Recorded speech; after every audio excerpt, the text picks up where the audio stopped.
This is Jonathan Aguilar here for Pro Boxing Fans, joined by Frank Smith here at the Chris Eubank Jr. Conor Benn press conference ahead of October 8th at the O2. Frank, well, how did you feel towards this fight? Bit of an awkward one? Look, it's a massive fight. I'm delighted to be involved. Oh God, it's all going off.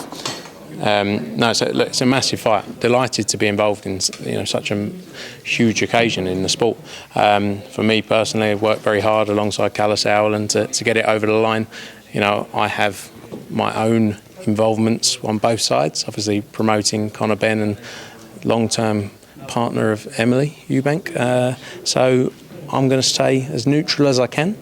Ultimately my job is to deliver a great event and to build up to it. Once they get in the ring and fight, completely up to them.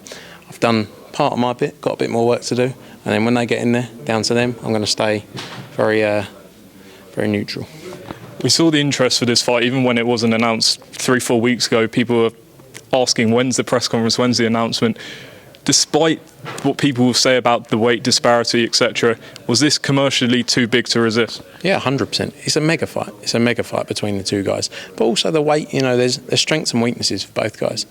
Conor's going up 10 pounds, but Chris has also got to lose and come down 3 pounds. Something he hasn't done for, I think he was saying, since he was 18 years old. It's 14 years later. So that's going to be tough for him. And, Conor's got that side as well, where he's got to come up in weight. So, they're both giving things up here. And I think we've got a real even fight on our hands. This is your first fight, UK fight on DAZN pay-per-view. What was the thinking behind that, and what will be different? What can fans expect to be different, given it's the first pay-per-view? Yeah, look, ultimately for a fight of this magnitude, if this was on any platform, it would be pay-per-view. This is a huge, huge event. So our job is still to deliver great nights as part of your subscription, but this is a massive event that we wanted to make. You're going to see some great, we've got invested heavily with DAZN in the production aspects of the show, and you're going to see a great night on the 8th of October. Do we have a price point in mind or set at the moment? That's something DAZN will release very soon in due course. Does this fight, two Brits without a world title on pay-per-view, does this suggest maybe a change in strategy from DAZN and yourselves over the last year, where it's sort of, obviously we've seen a few fighters move on recently? Does it suggest that you guys are employing a different strategy in terms of bigger fights rather than purely development?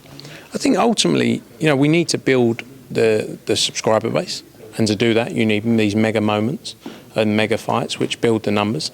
And then, we saw Dalton Smith last weekend. Who's headlined our Next Gen show. That was great to get him out there, great to build his profile, and we'll continue to do that. So, look, I think early on in our first year, yes, focus was big events. We need to deliver big events for subscribers, and then everything else, we can grow the younger talent coming through around that, and that's going to continue to be our focus. Just spoke to Eddie over there, and he feels this is a bigger fight than Fury against White, Khan Brook. Do you go along with that, and if so, why? Yeah, I think it's definitely bigger than Khan Brook. I think it's bigger than Fury. I think you've got the reason it's so big is because it resonates with all audiences. From 15, 20-year-olds up to 60, 70-year-olds. Not a lot of fights do that. A lot of fights may just capture one audience. This captures everything, and I think that's why you're going to see huge numbers there. Obviously, with those two fights, Khan Brook was on Sky Sports and the other, Fury White, was on BT, but obviously BT sits on the Sky Sports platform, so they were able to have Sky to push it during perhaps the football and things like that. What will you guys do to fill that void, I guess? Look, I think there's a lot of talk always about platforms and what can this platform do. No doubt in it. Sky is a huge platform, huge amount of subscribers. We know that, This is our business, we do it every day. But at the same time, we're looking at wider audiences. BBC, ITV, we had a 10-minute segment on Channel 4 News last night. When do you see that in boxing? Social media is a huge market as well. So we've got a bigger market out there that we can push to. It's not just Sky Sports.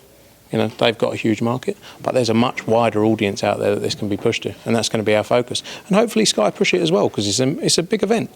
You see DAZN push other shows, support other shows. I don't see what the difference is on this one. This is a fight as a neutral sports platform. They should push, but they're going to do what makes sense for their business. And our focus is just to deliver a huge night, and we believe we've got the team around us and DAZN who can make sure this delivers the numbers it should do. Before this fight was announced, there was talk about a potential fight against Keith Thurman. Were talks ever really seriously had with sort of Showtime and things like that? Look, Eddie has regular discussions with the team over there, Louis de Cubas and people like that who work through PBC. So, Conor would have fought anyone. Conor literally will take on any challenge. Conor would fight Virgil Ortiz, another guy on the DAZN platform. But, this was always the biggest fight we wanted to make. But Conor, like Eddie said, Conor would have taken this at 160 if it wasn't for Tony Sims and us. So I think there were discussions for other fights, but this was our focus. Win, lose or draw coming through this fight, Conor said he wants to return to welterweight. Would you look at a Virgil Ortiz next, or a Boots Ennis? He's mentioned he wants that fight. Look, we're ultimately led by Conor Benn and what he wants to do. Conor's a fighter that would take, as I said, would take on any challenge. So coming off the back of this, he's got big opportunities, win, lose, draw, whatever. His focus though is firmly set on going out there and doing the business and getting the win though. And just finally on this fight, what would be successful in terms of the pay-per-views for this fight? I know in the past you've not spoken about numbers, but are you looking at 500,000 or less or more? I think it has the ability to do more. We don't go into too much detail on numbers, but I think it has the ability to do many more than that. There's a couple more closing off. Tyson Fury today says he's retired again. Do you believe him? I'm not sure what to believe with that man. But let's see, he's retired a few times. I think if he has actually retired, then the belt should probably be vacated, but I don't think he has retired. So do you think if Joshua wins next week, there's no way he's saying anything, he's saying good luck in your career, or do you think he will call him out? I don't know, Joshua is his own man, As in Fury, do you think Fury will call him out? Oh, who knows? That guy's up and down all over the place, isn't he? One day he's saying he hates Joshua, the next day saying I'll help you, the next day, there's no point even second guessing what he's going to say, but I'm sure he'll say something. No US broadcaster announced, global broadcaster announced for next week. People were expecting DAZN. When are we getting an official announcement? I understand something's coming later today on that. Okay. Just as well, I saw a report yesterday, I'm not sure how accurate it is, that Dillian Whyte is close to agreeing a deal to fight Daniel Dubois. Have you held any talks with him? No, Dillian Whyte, we have. Eddie's been speaking frequently with him and his team. We've got a great relationship with them, worked with them for a long time. So hopefully we can carry on doing that. And the EBU, Frank Warren won the EBU purse bid for Callum Johnson against Buatsi. I think Eddie said that fight's not happening. What's sort of the reason behind that?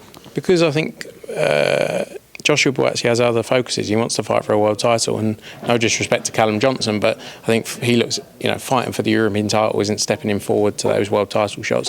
The IBF have ordered the John Pascal fight for an eliminator. So, like I say, his focus is firmly set on winning a world title in the 175-pound division, and that's what we're going to work towards. And finally, how does next week go in Saudi Arabia? Anthony Joshua knocks him out. There you have it, Frank. Appreciate your time, and we look forward to this fight. October 8th on DAZN pay-per-view. Thanks, mate.